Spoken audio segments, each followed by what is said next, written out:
Сәлем қыздар, сіздермен бірге бота. Біз бүгін сіздермен бірге баклажаннан және тауықтың төс етінен жасалынатын жазғы жеңіл салат жасайтын боламыз. Тез әрі оңай дайындалады, кез келген қонақтың көңілінен шығады. Міндетті түрде видеоны соңына дейін қарап, менің арнама тіркелуді ұмытпаңыздар.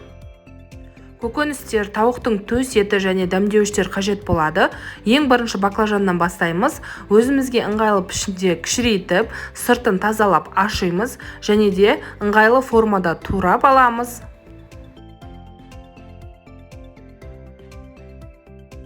Баклажандарымызды турап болғаннан кейін ыдысымызға салып, үстінен тұзымызды себеміз және де суымызды құйып араластырамыз. Оны толықтай суға бататындай етіп, тарелкамен жауып қоямыз. Себебі баклажанымыздың ащы дәмі болады. Сол ащы дәмі суға шығып кетуі керек.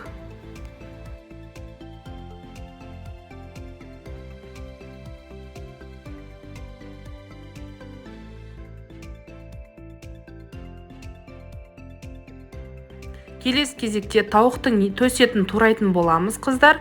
Тауықтың төс етін қатты майдалап жібермеңіздер, себебі қуырылған кезде оның пішіні тағы да кішірейеді. Сол үшін орташа ірілікте осы видеодағыдай етіп тураңыздар. Турап алған етімізді таза ыдысымызға саламыз және де оның үстінен дәмдеуіштерімізді қосамыз. Бізге қажетті дәмдеуіштер тұз, тәтті паприка, салатқа арналған тұз және де ащы қызыл бұрыш керек болады. Барлық дәмдеуішімізді қосамыз. Оның үстінен бізге қажет соя керек болады, соевый соус. Оны да етімізге құямыз және де жақсылап араластырып 20 минутқа қойып қоямыз.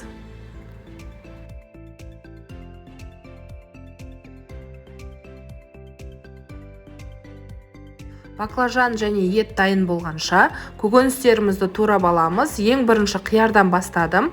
Кез келген өзіңізге ұнайтын пішінде турасаңыздар болады. Мен осы ұзынша етіп турағанды жөн көрдім, себебі бұл салатта өте әдемі көрінеді.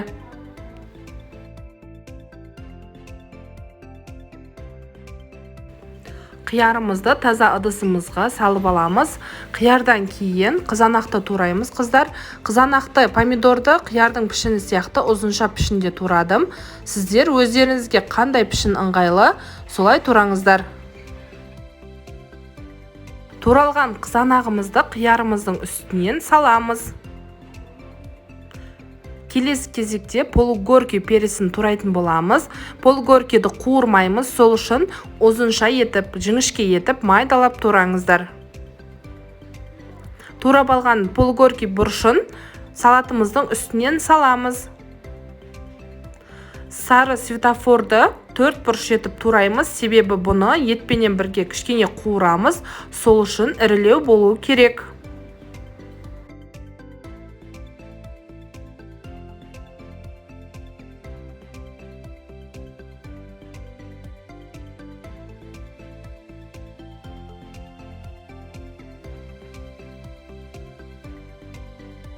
Қажет көкөністеріміздің бәрін турап дайындап алдық.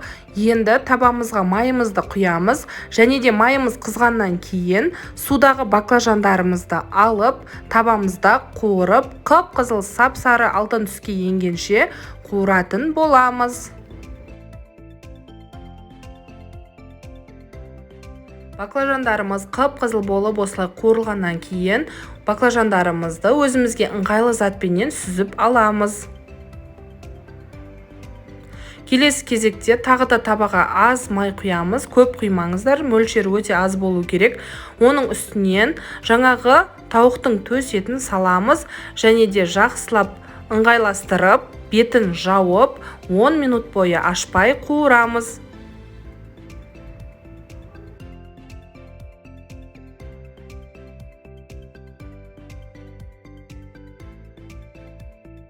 Он минут бойы қуырылған етімізді бетін ашамыз және де екінші бетіне ауыстырамыз, араластырып, тағы да бетін жауып 2-3 минутқа қалдырамыз.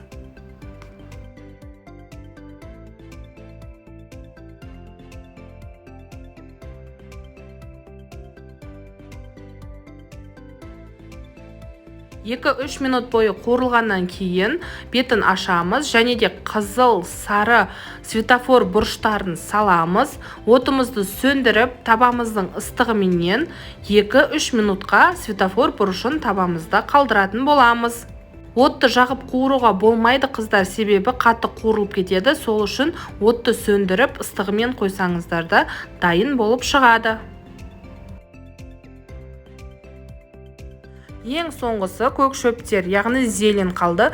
Өзіңізге және отбасы мүшелеріңізге қандай көк шөптер ұнайды, қалағаныңызды қоссаңыздар болады. Туралған, қуырылған барлық затымызды бір ыдысқа саламыз, үстінен жаңағы зеленімізді қосамыз және де өзіңіздің және отбасы мүшелеріңіздің қалауына қарай тұз, бұрыш қалауыңызша қосасыз. Мен бұл жерде 2 зубчик, яғни 2 түйір чеснок қостым. Егер ұнатпасаңыздар қоспай-ақ қоюға да болады. Бірақ чеснок өте ерекше дәм береді. Чесногымды осылай майдалап, салатымыздың үстінен салдым. Енді салатымызды жақсылап тұрып, араластыру ғана қалды.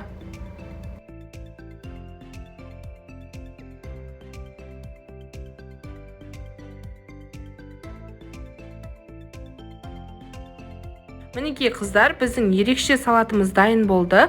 Бұл салатты ыстық салат ретінде де ұсынсаңыздар болады. Үстіне осылай күнжітпенен әсемдейсіздер. Өте керемет, дәмді әрі әдемі салат болып шығады. Кез келген дастарханның көркін ашатын, қонақтарға ұнайтын әрі тез дайын болатын салаттардың бірі. Міндетті түрде жасап көріңіздер. Сіздермен бірге болған Бота. Егер видео ұнаған болса, лайк басып комментария жазуды және де менің арнама тіркелуді ұмытпаңыздар.